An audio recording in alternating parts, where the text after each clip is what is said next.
Welcome to Italics. I'm your host, Anthony Tamburri. On this month's show, we'll talk with John Viola, Chief Operating Officer of NIAF, the National Italian American Foundation, who stopped by the Calandra Institute to talk about the future of NIAF and Italian American culture. We'll take you to Washington, D.C. for NIAF's 38th Anniversary Gala, where under Mr. Viola's initiative, some new and exciting events have been added, such as the Las Vegas-style casino night. Italics correspondent Lucia Grillo reports from the ballroom of the Washington Hilton, joining honorees, the notable MCs, and celebrated guests. The weekend included some insightful panels, among which the Italian American Studies Association's Elections, When and Where Italian Americans Make a Difference, and NIAF, Ieri, Oggi, Domani, a lively discussion about the state of the Italian American community. Both these panels are available in their entirety on our Italics YouTube channel, Italics TV. Between the panels and festivities of the NIAF weekend, we caught up with former Congressman Frank J. Guarini and talked with him about NIAF's legacy, the state of politics, and the growing number of Italian Americans in prominent political positions. We also talked about Congressman Guarini's own philanthropy and his dedication to education. Here's Lucia Grillo at the Washington Hilton. I'm Lucia Grillo with Italics. We're at the National Italian American Foundation's 38th Anniversary Gala.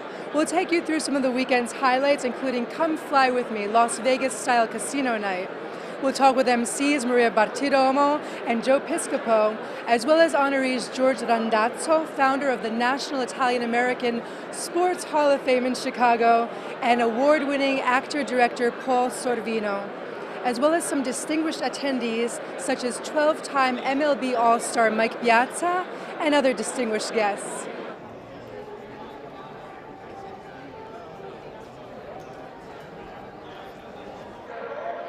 We're at Come Fly With Me Las Vegas-style evening with live and silent auctions. Between the tables, we'll interview some of the weekend's distinguished guests. It's always an honor, right? A real honor to, we'll be with Maria Bartiromo anywhere, of course. She's so accomplished. We always like all the great things Italian-American women do. I'm a father of 3 daughters. You know, it's great to have that role model so I can say to my daughters, see what you could accomplish. In every challenge I have, I reference back that this, no matter what I'm going through, it's nothing compared to what my grandparents went through. And all I would tell young people, young girls, just realize who you come from. These people who came here, as Gay Talese said, they threw themselves into the wind. They left the country, not to make money for themselves, but to help their families. And they worked and they worked and they worked. And that tenacity, I just feel very proud that this is my heritage. In fact, I would like to write a book about Italian-American women, the real powerhouse in America, because we have something that nobody else has. And it's a combination of femininity, but also drive and strength. Well, I would look forward to reading that book. I better get busy. It's nice to be in the company of so many cultured and educated Italians, you know, because that's the way we like to be represented.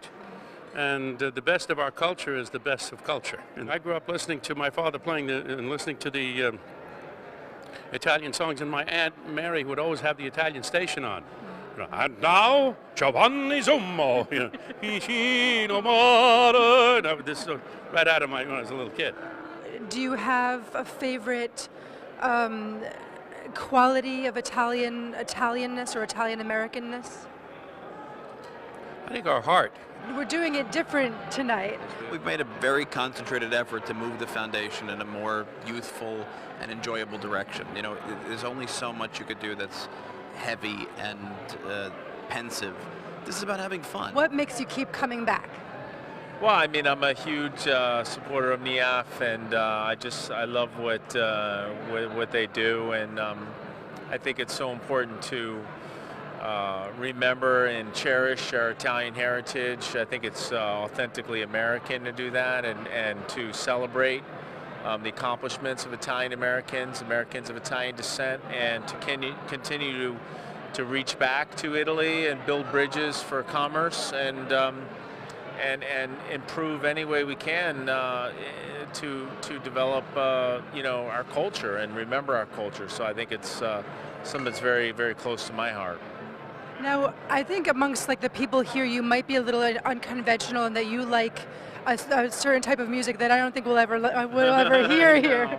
I'm a little bit of a hard rock fan. I mean, that's what I grew up on, but I enjoy many types of music as well. Well, even as Italian Americans, we've got a lot of Italian Americans that are big in rock. Oh, absolutely. I mean, Ronnie James Dio and many players many musicians who have played not only in rock music, but pop music and whatnot. You're named after one of my favorite places in the world. Yes, we are from Calabria, one of the great sections of Italy, in southern Italy, and I was there in June of this year, and my grandparents came from there, and for some reason they found out that I come from there, and they made me an honorary Calabrian. And all the mayor came out and gave me awards and a big plaque. I was just thrilled. And they found all the Aspromontes there, and the large mountain is named after my name. And not after my name, but it was my name. I think they named it after you. My name was named after them, and we had a wonderful time. The food is terrific in southern Italy. Do you have a favorite dish? No, well, I like all Italian food, of course, but they have this pasta that is made with like a little bit of a floury leaf to it. I don't know what that's called. Fileteri? Fileteri, that's it. Yeah, that's right. See, you know better than I do. Was that your first time in Calabria? Yes, I'm sorry to say it was, yeah. So I'm so happy that NIAF had a relationship with Calabria and asked me to come along, and I went along with them, and I had a wonderful time.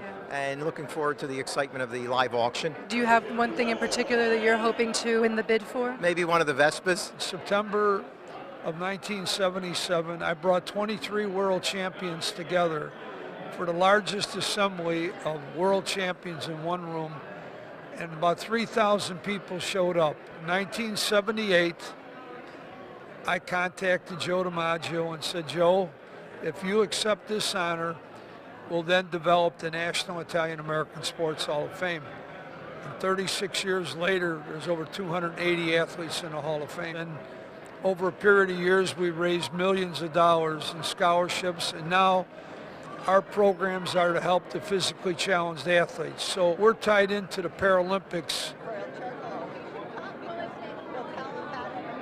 You know, we grew up in a household where, you know, we would always have our meal, our Sunday dinner, and, you know, cherish the hard work ethic and the family values. So tonight, you know, we're honoring and cherishing some of the people that really embody all that all of us are so proud of in the Italian tradition. You've got people that really have made the entire community so proud by really contributing to the community and contributing to the greater world.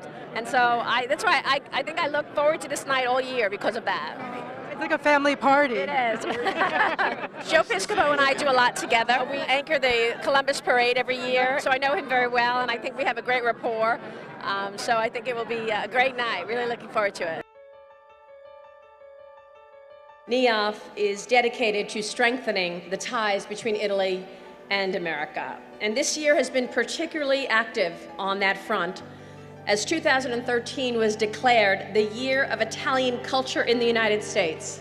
I'm very pleased to announce a scholarship in partnership with NIAF as part of its scientific program. To think that it's possible to do big things in the world. It's possible to take a risk. I hope to see the organization continue to grow, as I say, and I wish everybody the very best. I will remember and cherish this night for the rest of my days. All of the work and the effort that all of these individuals have done over the years takes such commitment and passion and time, and they've done it while doing it with integrity and such a commitment. I've always rooted for the little guy. I wanted to make sure every one of the kids that came through our programs had a chance to become anything they wanted to be. A shirt somebody gave me once that said, "Life is too short to go through it without being Italian." We've adopted a theme for the foundation, Ieri, Oggi, Domani. Ieri. We appreciate the past because we respect so much the sacrifice of our ancestors. Today, we're relevant. We strive to do the best we can. Domani. Domani's the future. Thank you very much. Buonanotte. Other than honoring these people, we got to do what we do best, which is network and share experiences, go from table to table and see our friends. And that's one of the most beautiful things, because we talk about family, and this is our extended family. This is our extended Italian-American family coming together every year for this event. And our hope is that this becomes that event where the community can come together. Whether you're a member of NIAF, whether you're a member of Sons of Italy, whether you're a member of UNICO, it doesn't matter. This event is for you. It's for our heritage. It's for us to get together and share that communal experience. We hope you enjoyed our coverage of the National Italian American Foundation's 38th Anniversary Gala. For Italics, I'm Lucia Grillo. Let's go to the Calandra Institute for a visit with John Viola.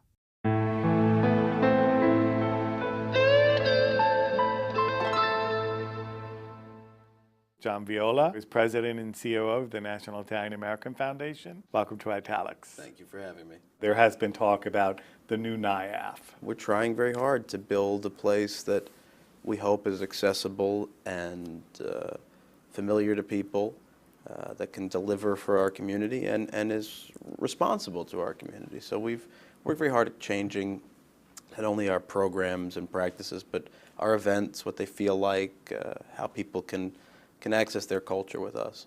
Some people have sort of said, why do we have three organizations, right? And things of that sort. But there really is no competition. I mean, each organization sort of has its own specialty. I'd like to see that be even further sort of, driven as a community. I think we certainly do have three large organizations and a multitude of smaller organizations that are working towards the same mission. And I think that's a great strength for our community, and that you have a lot of grassroots energy out there, people that want to participate. I think after all of these years, we may have started to see some inefficiencies where we recreate each other's best practices, and I'd like to see if we can shepherd everybody back to a focus where we're all doing somewhat different variations towards the same mission, because it'll only help strengthen our community. In fact, at the last gala, you spoke to the idea of a collaboration among the organizations. An end somewhere down the line where we are in a much stronger partnership than we are now, not just a sort of shared mission or some shared projects, but a real confederation of organizations that see one another's strengths and agree not to recreate them. So if I'm doing one thing well at NIAF and Sons of Italy is doing one thing well there, we're not recreating the same energies. It was clear that the idea of a greater collaboration is something that everyone sees as a productive move. I've got the full support of our board of directors. Everybody's absolutely at the same place in terms of what we're looking to do for our community in the future.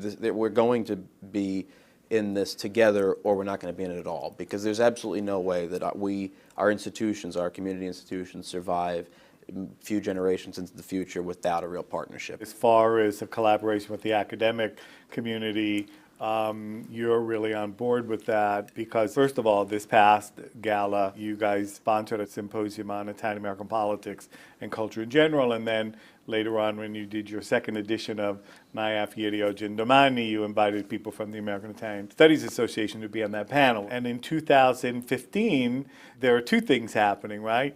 NIAF is moving elsewhere as far as the hotel, and you're inviting in the Italian American Studies Association. This is the first partnership that we've created in this new vision for sort of a more symbiotic community. And so the Italian American Studies Association has been a wonderful partner in providing content for our galas, particularly during these Saturdays when we would traditionally put on conferences. And so the thinking was, well, if we can take some of the financial burden off of them over the course of their year, which is really what NIAF was created to do anyway, and be a steward and be a tent for all groups.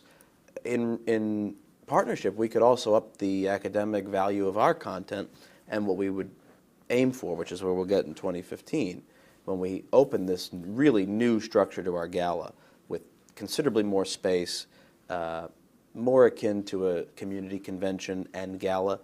We can provide room for the IASA to have their full weekend conference like they do every year, but in conjunction with ours. And now you're talking about creating an opportunity for people who care about the community to come out and access all different parts of it, all different groups and all different content. And that's what we're trying to create. So this is, we hope, the first of many partnerships. I think that convergence of both the sort of non-academic and the academic community is pretty important. Oh, yeah. I think it's also important to get the so-called business community behind culture, because I think what people don't realize is culture is a commodity in various and sundry ways, and that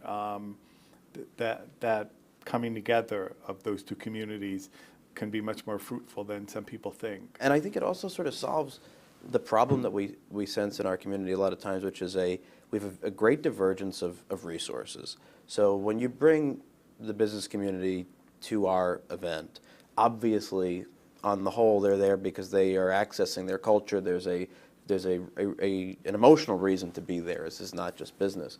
And to be able to put other organizations in front of them, and other organizations that are doing different types of the same work towards the same mission, I think it's a great opportunity for us to make sure that these organizations are finding support in the community and in the people that care. And you know, exposure is so valuable when you are working towards a mission that really is in just our little community. You know, you want to make sure you can turn a magnifying glass on the good works that everybody's doing. Part of what NIAF has done is contribute significantly to the advanced placement program in Italian, which we're still struggling to meet a goal, but NIAF has helped there, and also your grants and scholarships. One of the things we've tried to do to reinvest in the AP question without having to actually reinvest is create a little bit of an advantage for those students who have taken the AP exam when they do apply for our scholarships. So for us, that kind of commitment to the Italian language speaks, we hope, to some commitment to the Italian culture. You have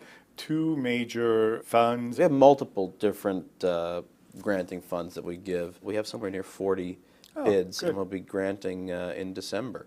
So everybody's very excited. It's a $500,000 gift to one university or institution, and then there's another $500,000 held in reserve at the foundation, which will then fund scholars there, hopefully in perpetuity. I hope it means we grow our partnership with academia in the future. Let's talk about the gala. The response we've been getting is excellent. We had new events. They were fun. There was a clear sense of joy of being with one another, mingling. And of course, the gala dinner itself, the honorees were incredible from first to last, and just being together, it makes it, for me, the most important weekend of the year for our community. So next year it's still at the Washington Hilton, and the year after you're going somewhere else. Yeah, the year after will be our 40th anniversary, and so every year we've done the Region of Honor theming, and as you've seen since I got there, we've tried to really make it feel like you're in the region. 2015 will be hopefully all about NIAF, its history, its future, and really our community as a whole. Well, we're looking forward to next year, and we're looking forward to 2015 to, you know, pop a few bottles of champagne for the 40th anniversary. It's going to be a good party. I think that's the whole energy, is people happy to be there. That's what we really need, and I think we're getting that. We'll see you soon. Absolutely.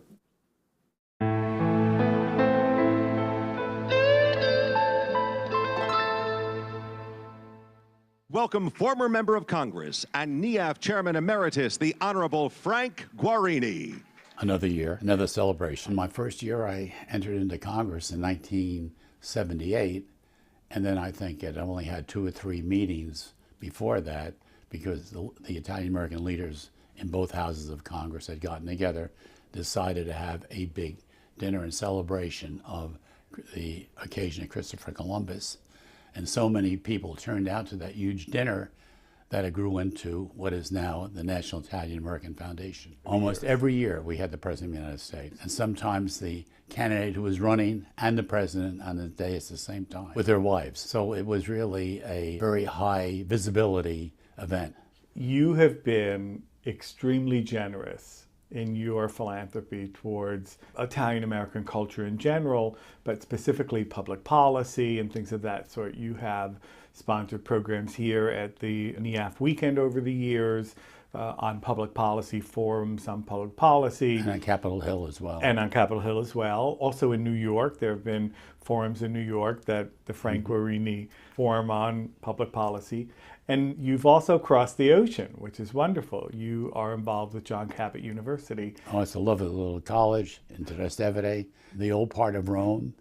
People coming from 66 different nations, and half the students are four-year students, the other half are study abroad students. And they learn from each other, not only in the classroom, but in being together, even in the time that they spend there in the dormitories, in the dinner, etc., learning about the culture, the traditions, the histories of other cultures. The world is global today. I was at the UN for a while, and I can tell you that it was an experience being with people from all these different civilizations and cultures.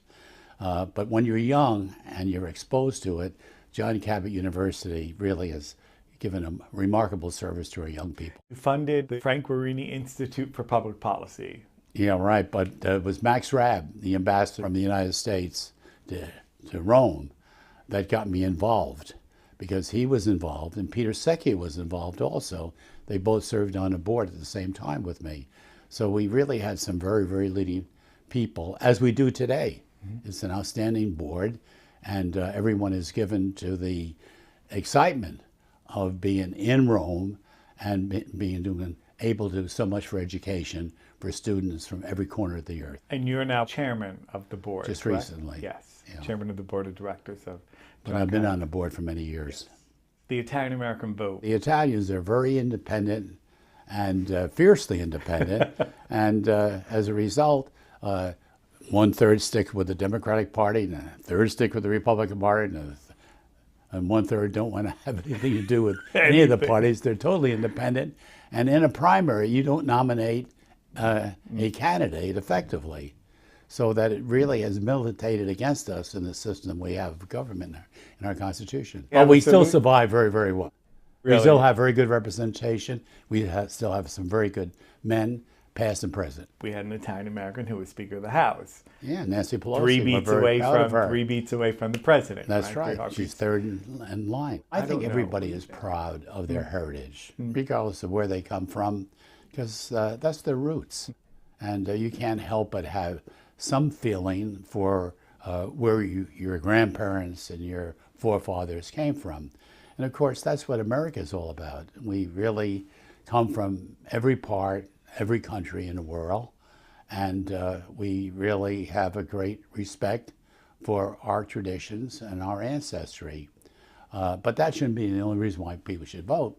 They should really vote because of good government, what people represent. And I think that the Italian Americans, like other groups, generally will turn down a candidate if they found that he didn't measure up. And I'm sure the fierceness of the Italian independent spirit, they particularly feel that way. You have done some really important things with regard to Italian culture. But a with great regard deal in to culture. education, because I Yes, love, and that's the exactly. future of our country. And I was going to mention the New Jersey City University Right. in Jersey City. And you also were very generous with regard to getting the advanced placement exam in Italian back up. You were the individual who stepped up to the plate. And it is our heritage. And I feel that way about every nationality. What makes America so great is that we borrow not only from our own heritage, but from everybody else's ethnicity. Because their heritage, etc., combined together, makes what America is all about. It creates what America is. Amongst the many events at the John D. Calandra Italian American Institute are its Documented Italians, Writers Read, and Philip V. Canistrato Seminar Series. 2 of these events from autumn 2013 are now viewable on our Italics YouTube channel, Italics TV. Fred Gardaface sits down with author Christopher Castellani, who reads from his latest book, All This Talk of Love, and Dr. Joseph Sciorra talks with producer Todd Cambio, playing selections from Paese Mio Bello, a double CD compilation of early 20th century U.S. recordings of Italian music. ILICA's annual conference and gala were held on November 7th and 8th. Lucia Grillo speaks with ILICA President Vincenzo Marra and this year's honorees. I'm looking forward to these couple of evenings for quite some time. The sense of this conference, what is to be Italian today? So no one of us can hold the exclusivity of being. We all together can create the new Italians. And for this, we are promoting the young people. You had quite a grouping of great minds from both sides of the pond here tonight. What did you expect from this event, and did it work out the way you wanted it to? It can be better all the time. I mean, it will be better the next year, the next time, but certainly these people are just like lights in the darkness that is surrounding our communities today. In other words, we have to be courageous and say, look, it's not going too well as we wanted to. Do we really matter? Because you say during the conversation, do we really matter? We don't matter anymore, and that's our problem. In other words, how do we go back to matter? We have to start and raise the bar. Raise the bar means to give voice to those who sold 11 million books altogether. They meet.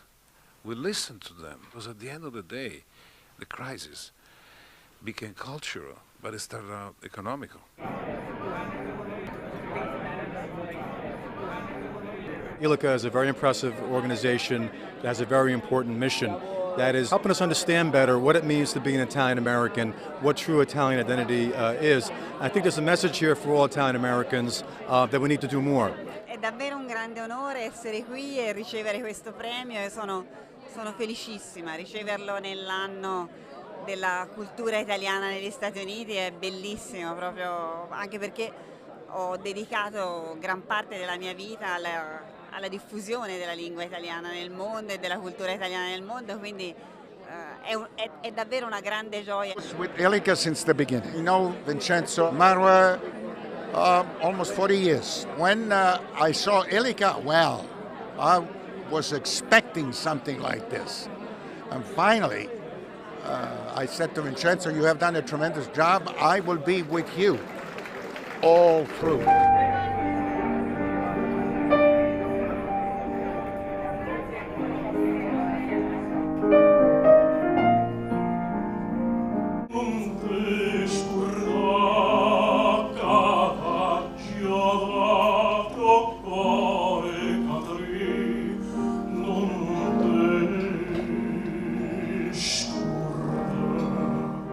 And now, some insightful and exciting news for students. The Calandra Italian American Institute is pleased to announce the publication of a directory of college scholarships available for Italian American students and students of Italian studies.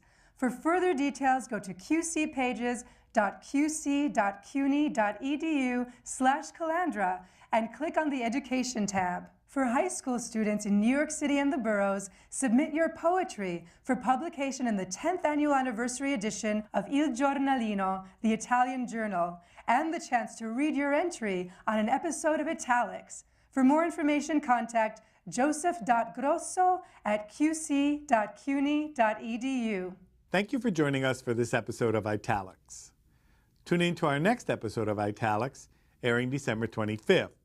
This special holiday episode, Italics' first ever culinary segment, will feature traditional Italian American and Italian holiday meals and centuries-old recipes that mirror contemporary meals catered to the health and environmentally conscious.